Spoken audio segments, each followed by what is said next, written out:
மாவட்டம் கணபதி மாநகர் பகுதியில் உள்ள விவேகானந்தர் நகர் பகுதியில் 64 ஆண்டுகள் கடந்து முதன்முறையாக சுதந்திர தின விழா இன்று கொண்டாடப்பட்டது. இதனை அப்பகுதி பள்ளி குழந்தைகள் கொடியேற்றி வைத்தனர். கோவை மாவட்டம் கணபதி மாநகர் பகுதியில் விவேகானந்தர் நகர் அமைந்துள்ளது. இங்கு சுமார் 1000க்கும் மேற்பட்டோர் குடும்பங்களாக வசித்து வருகின்றனர்.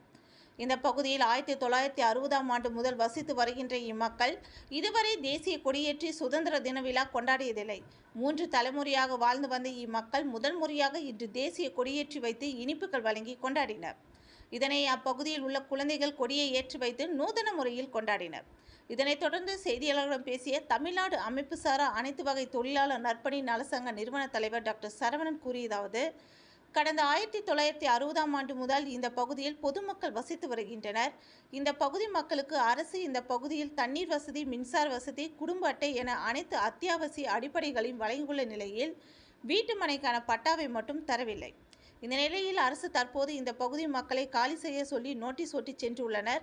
3 தலைமுறைகளாக இந்த பகுதியில் வாழ்ந்து வந்த மக்களை வெளியே செல்ல கூறுவது ஏற்புடையதல்ல.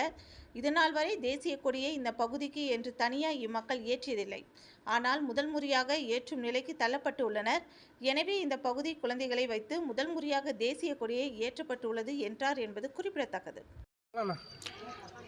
அனைவருக்கும் இனிய சுதந்திர தின நல்வாழ்த்துக்கள். தமிழ்நாடு அமைப்புச்சாரா தொழிலாளர் நல நற்பணி சங்கத்தின் சார்பிலும் விவேகானந்தர் பகுதி வாழ் மக்கள் மற்றும் விஜி நகர் இபி காலனி பகுதி வாழ் மக்களின் சார்பாக தமிழகத்தில் உள்ள அனைத்து விதமான கூலி தொழிலாளர்கள் மற்றும் அனைவருக்கும் சுதந்திர தின நல்வாழ்த்துக்களை தெரிவிக்கிறோம். இந்த காணொளி மூலமாக சுதந்திரம் கிடைச்சி 78 ஆண்டுகள் ஆகிருக்கு. 78 ஆண்டுகளுக்கு முன்பு சுதந்திரம் கிடைத்து 14 வருடத்துக்கு பிறகு இப்பகுதியில் மக்கள் குடியேறினாங்க. அப்போ பீமா ரசீதிலிருந்து எல்லாமே போட்டு கொடுத்து மக்கள் இதே இடத்துல 64 வருடமாக வசித்து வராங்க. 3வது தலைக்கட்டாக இப்போது கார்ப்பரேஷன் மற்றும் குடிசை மாற்று வாரியம் ஒரு சிலரை கட்டாயப்படுத்தி இங்கேருந்து அனுப்பிச்சிருக்காங்க. மீதி பேர்த்த இப்போது உடனடியாக காலி செய்யணும்னு கட்டாயப்படுத்தியிருக்காங்க. போன 5ஆம் தேதி கலெக்டர் அலுவலகத்தின் முன்பு ஒரு பெரிய உரிமை மீட்பு போராட்டம் நடத்தி மாவட்ட ஆட்சியருக்கு 218 மனுக்கள் கொடுக்கப்பட்டிருக்கு. மேலும் இப்பகுதி வாழ் மக்களுக்கு இப்பகுதியிலே பட்டா கொடுக்க வேண்டும், இந்த பகுதிக்கு சுதந்திரம் நம் அரசு கொடுக்க வேண்டும் என்பதை இந்த கொடியேற்று விழாவை வைத்து மக்களுடைய கோரிக்கையாக அரசுக்கு வலியுறுத்துகிறோம். 64 வருடத்தில் இந்த வருடம்தான் முதல் முறையாக சுதந்திர தின விழாவை இப்பகுதி வாழ் மக்களின் 3வது தலைக்கட்டான மழலையர் கொடியேற்று விழா வைத்துள்ளோம்.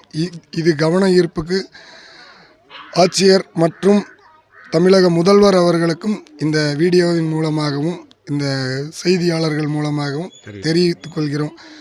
துரத்த வேண்டாம், வாழ வழிவிடு என்று மட்டுமே கூலி தொழிலாளர்களின் வேண்டுகோளாக கேட்டுக்கொள்கிறோம். நன்றி.